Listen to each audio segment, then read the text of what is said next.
You're listening to The Dan Nicholl Show. My guest on the Dan Nicholl Show is somebody I might actually be distantly related to, because not only do we share a very similar golf swing, a very similar distance off the tee, and the enjoyment of a good night out with mates, but we also share some Zimbabwean heritage. Dean Burmester, lovely to see you. Welcome. Thanks for having me, Dan. Yeah, it's always a pleasure to be back and a pleasure to talk to you. So, like you say, we share a lot. Mostly, red wine bottles at the end of the day. Of course, every time I have you on, it's really just trying to get one step closer to interviewing your dad, who's one of my sports heroes, and this is just incidental along the way. Of course. But every time I do speak to him, we have, at one point or another, a very similar conversation, which is a shared sense of pride. Obviously, it is a little more intense, as it should be, but I think back to when we first met, and you were very much a journeyman on the Sunshine Tour. You were this cool Zimbabwean kid who everyone liked, who was very laid back, who could clearly hit a golf ball into different time zones. But probably that's where you seemed to be. That kind of seemed to be the limit of Dean Burmester's golf adventure. And now we sit here today where you're one of the most successful golfers on the planet. You're going into the biggest events in the world, and not just playing in them, but challenging at them. And Dean Burmester, the golfer today, versus Dean Burmester a decade ago, it's a completely different world. Yeah, it's. I thought about it the other day. This is my 16th year as a professional, so journeyman's probably the right word. I mean, I've played all over the world. I've been very lucky to do so. And like you say, when we first met, in the Vodacom Origin series, in those days I was competing in those events, but wasn't really winning too many of them, and just kind of happy with where my life was. And then met my now wife Mel. It's kind of changed things, and we fell pregnant pretty early into our marriage, and then that really changed things, and all of a sudden I started to kind of have a little other sense of purpose and a bigger drive to kind of do well. And then one thing led to another, won the Swanee Open, and then got to Europe, was very successful in Europe, got all the way to America, and then now a different journey on LIV Golf, and playing and contending in majors and playing with the likes of Scotty Scheffler, and lying third in the Open last year and things like that. My life has definitely exceeded a lot of my expectations early, for sure. Is it as simple as that, and certainly not a simple process, but just putting a finger on it, that I'm now not just a husband, but I'm a dad, I've got a family, I've got to make this work at another level? Was that really the catalyst? Yeah, it was. I mean, I've always had kind of a good upbringing and backing, with my parents, and a good idea of what it might take in sport. My dad, albeit probably you wouldn't think this, but he always says he wasn't the most talented guy on the team, but he was certainly the hardest worker. And when I was young, I worked really hard, and in some ways that was to my detriment, because it raised the level of expectation. And a lot of people, certainly in the media and in South African media, will know I tend to get really down on myself, and I can be hard on myself. And that was part of that. And then when I've got my kids and everything, it kind of relaxed that side of it, and I wasn't as hard on myself, because I always had something to go back to. And it sounds very cliche, but it really was that way in the beginning.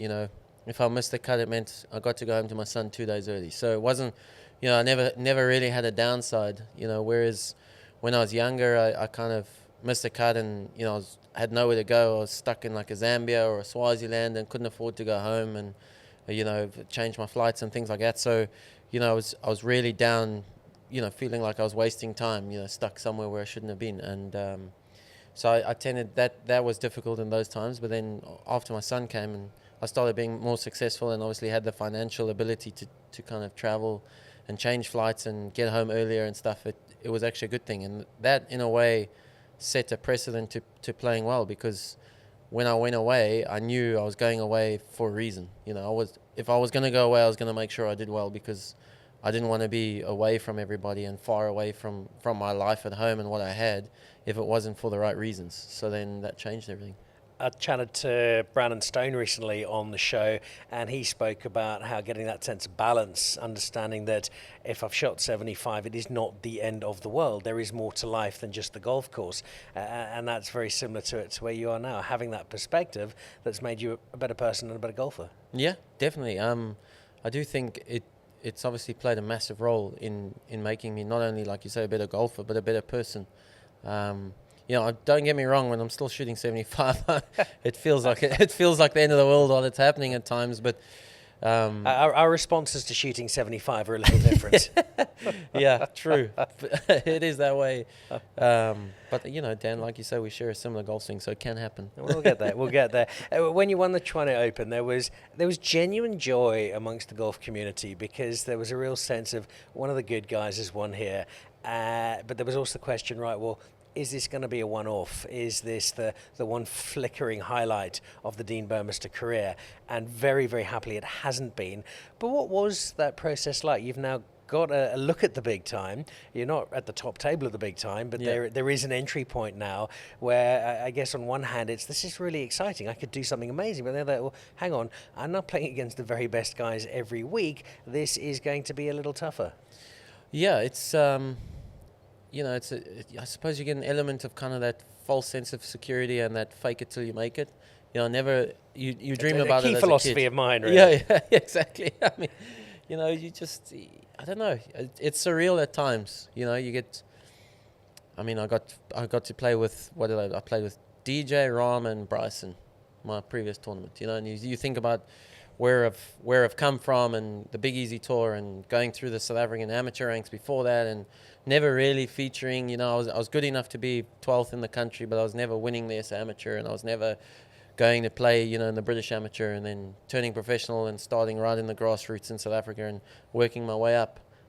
Never really thought that was possible, but then I've always kind of been a late bloomer, and now I'm 35 going on to 36, and I think this is more my time. The 20s might not have been my time. It was my time for searching and figuring it all out. And now I understand my game. I've got a really good team in place. I understand my structures. And now I feel from here until whenever I decide to stop is kind of going to be my time.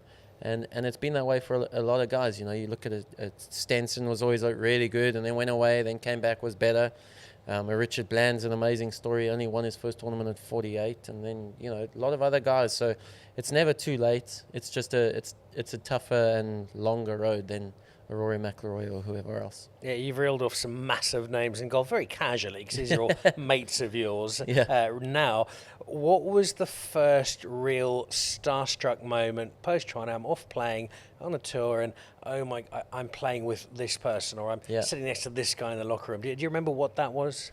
Yeah, it was actually, so I played in the WGC, the World Golf Championship event in China. I got in, and I think my dad was actually caddying for me there, and we got to China. Tiger Woods was on the range. I was hitting balls, and Tiger Woods that side. I went very far away because I was scared to embarrass myself, so I went and stood on the other side of the range.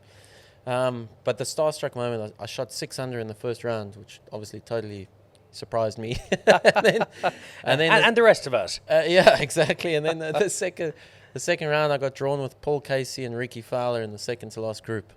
And I remember getting on that tee box, and obviously Ricky Fowler at that stage was like one of the biggest names in golf. I think he just won the Players, and he was playing some amazing stuff. And he has this really good-looking guy, same age as me, kind of superstar. And then Paul Casey, who's one of the best kind of all-around Ryder Cup heroes and ball strikers and guys you watch his golf swing and you just know he's a good player, and you've kind of idolized him through the years growing up. And then there's this guy, this Sunshine Tour pro, who's playing in this World Golf Championship by chance because someone else was injured. And did you have to introduce yourself on a tee box? I did. My dad didn't, but I did. But, yeah, it was nerve-wracking. That was probably the most nervous I've ever been on a tee box. That first tee shot. I mean, I barely could get the ball on the tee. I was shaking so much, and I hit this tee shot and it went about 45 degrees to the right.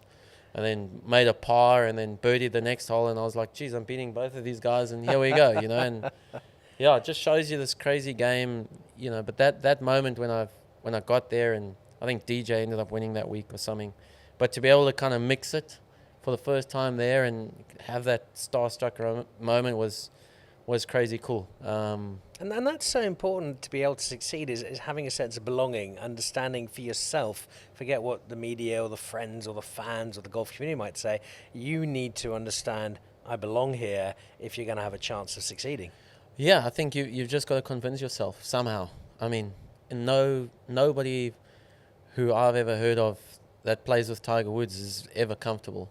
But you've got to convince yourself that there's a reason why you're there. And that's because you're good enough to be there. I mean, you've proven it.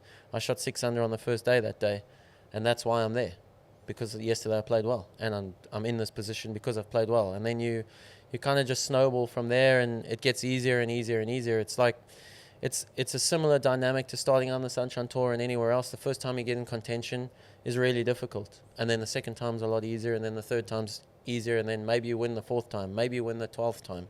But it takes time for most people. There's not a lot of guys out there who come out in their first week and win, or come out in their first season and finish top 10 in Order Merit. So there's that. Like I say, you got to fake it till you make it. You just got to convince yourself until you've done it, and then you realize, okay, I can do it. I've done it. I can do it again. Look, I will disagree with you slightly, because I was part of the four ball that won the AP Jones Golf Day at Clovelly on our very first attempt. So for some of us, it does come a little more easily than others. The other three must have been really good. They were on fire. You found your feet really quickly, and from trying to just things exploded, and suddenly the world knew who Dean Burmester was, and you got this opportunity to go to America, right? Family moving over. And then came along what has changed your life completely. And I think if we were having this conversation kind of the week after you'd signed, there'd probably be 8 PR people watching closely, and people be waiting for headlines, and you'd be sitting nervously. Where LIV Golf sits now versus where it was then is very, very different. And thankfully, there's a far more diplomatic and peaceful golf space that we're in. Still way to go. But when you began that, you had an opportunity to do something, change your life, change your family's life, and you've already made clear how important that was, and be part of what is something that completely revolutionized golf. It was also something that was very much in the media. Lots of people had many opinions. How difficult was it? How much did you have to think about it? What did you weigh up when deciding this is the path I'd like to take? Yeah, I mean, look, I was in Arizona. In Palm Springs. And I was there, and Louis phoned me the Tuesday before the event, and he said, look, I don't want to phone you before your tournament or whatever, but I will. But I will, because I have no choice. He had a really short window to kind of find someone to fill up his team, and he phoned me. And I have to give kudos to Charlotte and Grace, who've played quite a lot of golf with me. So they told Louis they got a phone Burmy. And so he basically phoned me, laid it down, what the options were. This is what we can offer you from a contract perspective. And if you have any questions, we're going to start a WhatsApp group for the next foreseeable future. But think about it, you've got 3 days. I was like, okay, I've got 3 days to make kind of one of the biggest decisions of my life. And it was hard. But I had that other sense of my peers recognizing my performance up to that point. Which is a big thing. Which is a big thing. And I went out and shot 9 under in the first round of that event. So, I mean, that kind of settled everything. And then I was still tossing and turning, and I wasn't sure what I was going to do and where I was. I was speaking to the guys pretty much on an hourly basis, asking a whole lot of questions. And then I remember going off to the range to go and practice, and Mel and the kids went home.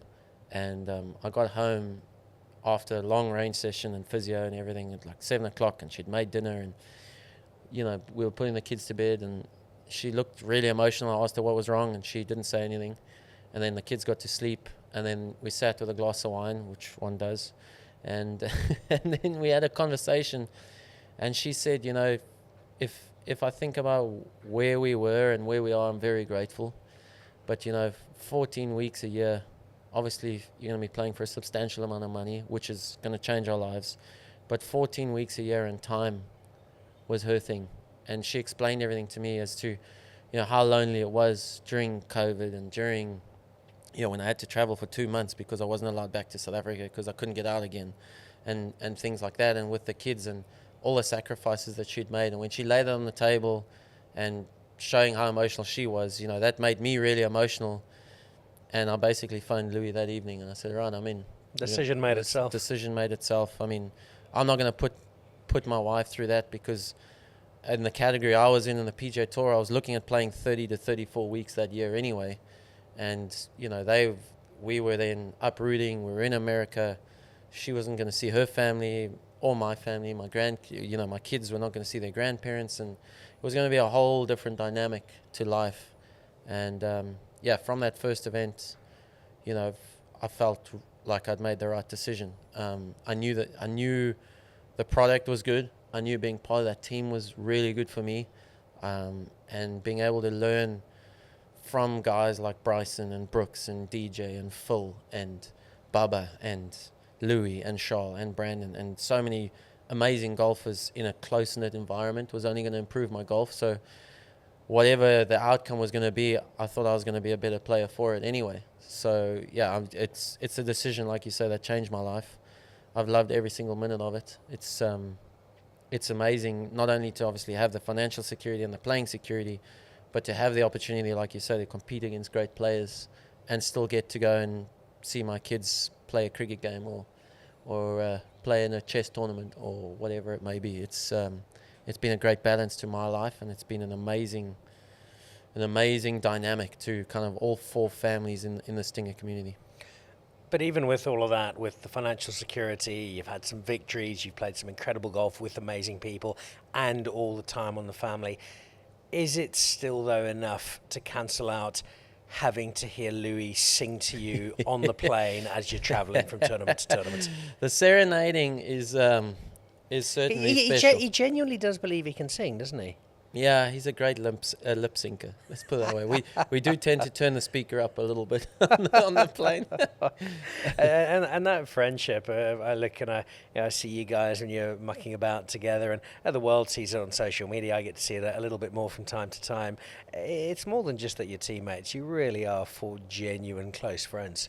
Yeah, we are super lucky that whenever there was an issue, or if there's something great going on, or there's trouble going on, it seems that the four of us just grow closer to whatever's happening. So we relish in everybody's success, but we're also there to pick everybody down. And last year was kind of proof of that for all of us, with everything that happened with Charles' wife, and then Brandon obviously struggling on the golf course. It kind of brought the four of us together in a way that probably none of us really saw happening. I mean, we speak on a daily basis, and I haven't had genuinely 3 friends in a long time due to my career and the path that you speak to on a daily basis. And it's something amazing to have that support. If you need to bounce something off anybody, it's just a WhatsApp and somebody's going to reply. And you can bounce off so many different ideas and paths and where you're going and what you're doing to everyone. And it's special. And then the wives have the same relationship, so it's great, and all the kids get on, and I'm just saying, Charles' daughter and my son are a similar age, so this could be, this could end your friendship with Charles Schwartzel.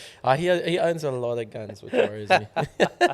And knows how to use them. Yeah, exactly. Of the many positives that have come out of all of this, and Dean Burmester is this more complete, happier, more content person, was last year, thereabouts, South Africa, you come back, which you don't have to. You don't need to financially. You'd have some more time with your family if you didn't. But I know your commitment to the platform that gave you the game is incredibly strong. And you came back and you won not just one, but 2 in a row, including the National Open. And that wasn't about a check. It wasn't about I think even the performance itself. It was, this is such a special one to win, given where I've come from and where it's allowed me to go. Yeah, it's coming back will always be something I do. I said it at Leopard Creek earlier. I said, as long as they'll have me, I'll come. And the Joburg Open, Bongi, the whole team, what they've given South African golf for so many years is something special. And so if the opportunity is there and I can play in the Joburg Open, I play. And I'll do my best to be there. And the South African Open, the same. Sam, the late, great Sam Hackner, when he signed me, I'll never forget the day. And I have this conversation with so many people every time I see them. He says, I've got 2 stipulations to signing you as an Investec ambassador. And that are, you never forget where you come from. That's stipulation number 1. And stipulation number 2 is you let me caddy for you in the par 3 contest in Augusta when you get there. That's it. And that's all he said. He says, as long as you never forget where you come from and who you are at this very moment, then it's a very easy signing for me. And that's what I hold close to me in this game. And going all over the world and doing all those things is super special. So I've now had to pass it on. Gary, his son, is going to caddy for me when I one day hopefully get to Augusta. And I'll always come back and support the South African Open, support the Joburg Open, try and get to Mauritius if I can, and play, Leopard Creek, obviously for reasons unbeknown to us all, as I'll play that till the day I die if I can.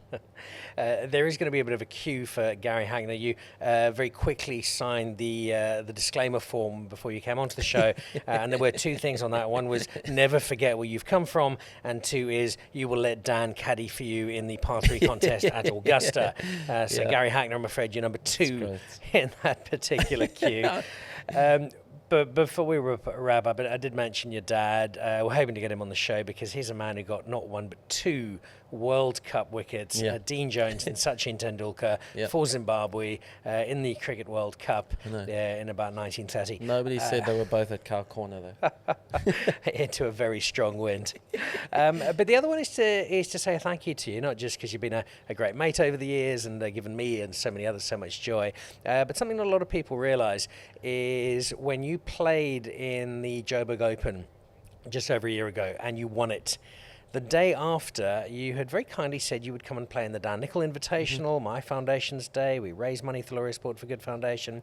And I thought, well, look, to start with, he's this big star now. He arrives in a cavalcade. He's got an entourage. He wanted a helipad to come to the day. He's probably not going to make it. He'll be in a jacuzzi with air hostesses. And then you win the tournament and think, right, well, then there's no chance he's making it. He's still going to be on the champagne at 9 in the morning celebrating.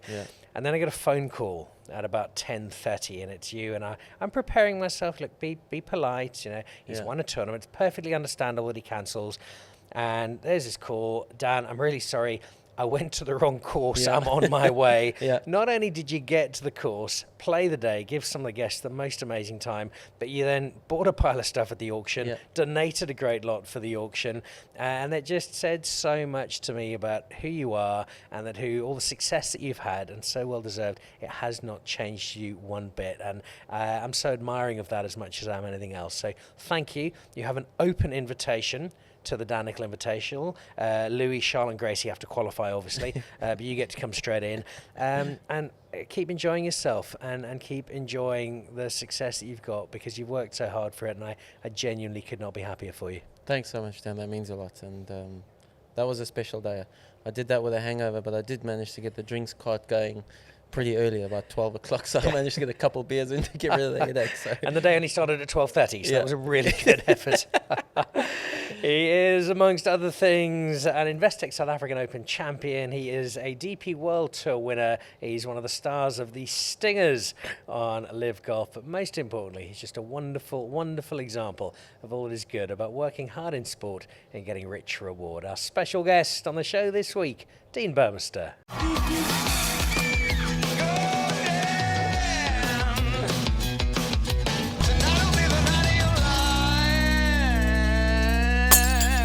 You're listening to The Dan Nicholl Show.